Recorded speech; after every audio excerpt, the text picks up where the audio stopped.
Melissa Trimmer, lead pastry chef instructor, and Wook Kang, lead cuisine chef instructor from Le Cordon Bleu, Chicago. Welcome to the stage. Thank you. Thank you.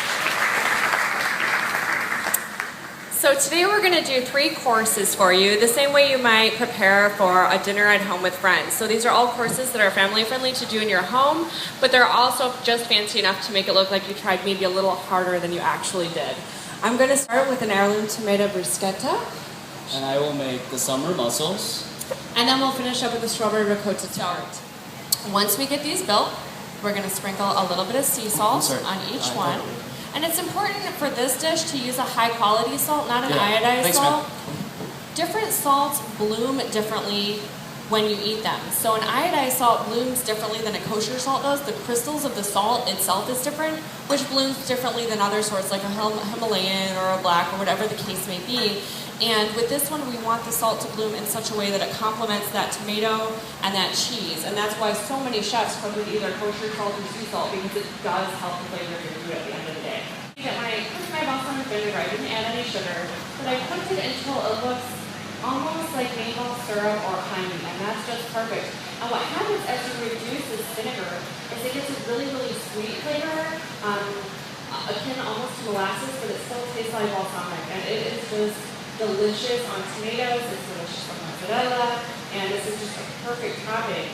When I made it, I made extra, put it in a ball jar, and set it aside.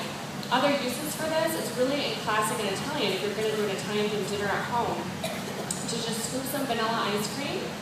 So how much vinegar did you start out with to make that? I started out with about a pint, and I ended up with about a half a cup. So that's about where we are. So that's why it's so expensive. It is. It is. So we're going to drizzle the olive oil liberally right on top as well. And that is the first course, the heirloom tomato bruschetta. That is stunning.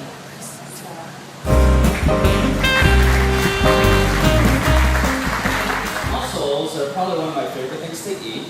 And I think when you think of mussels, you usually always want to steam them. And once you steam them, you can really prepare them any way. Some people like to grill, some people like to almost pickle them, or put them in a brine and serve them as an appetizer. What we're going to be doing today is a summer style. So just going back to the seasonality of the product, raw. So the first part of this recipe is we're going to slice our shallots, slice our garlic, and then we're also going to slice our fennel. So the fennel, I want to remove the end. A lot of times the fennel comes with their big stems, and what we've done is we've cut them. And with the stems, you don't ever need to throw them away. What you would do with the stems is you can use them for a stock, raw. So the first part of this recipe is we're going to slice our shallots, slice our garlic, and then we're also going to slice our fennel. So the fennel, I want to remove the end. A lot of times the fennel comes with their big stems, and what we've done is we've cut them. And with the stems, you don't ever need to throw them away. What you would do with the stems is you can use them for a stock, or a broth, or use them for soups. And if you didn't want to use anything like mussels, you can definitely use a different substitute. Any type of bivalve or shellfish can work. This can also work with shrimp sometimes. You just want to be careful how long you cook it. So once I have this at a boil, I'm going to add all my mussels. We're going to put a lid on it, and we're going to let them open. That usually takes about 3 to 5 minutes.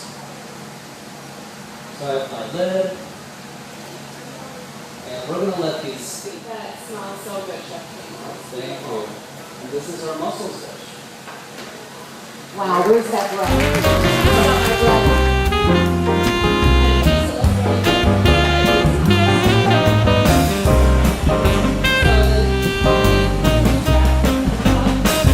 Today I'm not going to save, but if you're using this at home, please save it for something else.